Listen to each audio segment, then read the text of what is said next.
Nak beli kondo, tunggu dulu. Kalau anda nampak 5 red flag ni, better fikir 2 kali sebelum bayar booking. Jom kita cek sama-sama. Cari Syamsul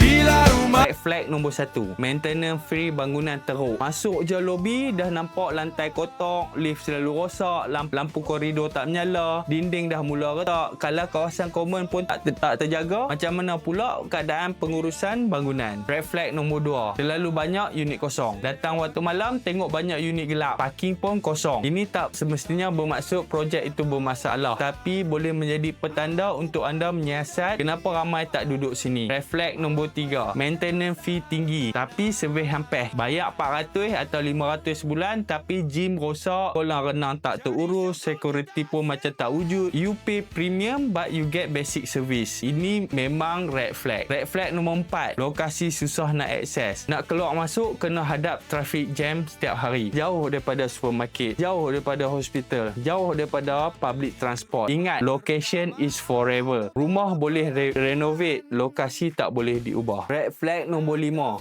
harga terlalu murah sampai tak masuk akal. Kalau sesuatu deal good to be true, tanya dulu kenapa murah sangat. Ada isu undang-undang, ada tunggakan, ada masalah pengurusan atau kawasan tu memang kurang permintaan. Always do your homework first. Beli rumah bukan macam beli baju. Silap beli, mungkin anda terikat dengan komitmen bertahun-tahun. Jadi sebelum buat keputusan, inspect first, research second, then decide. Kalau nampak salah satu red flag ni, jangan terus reject.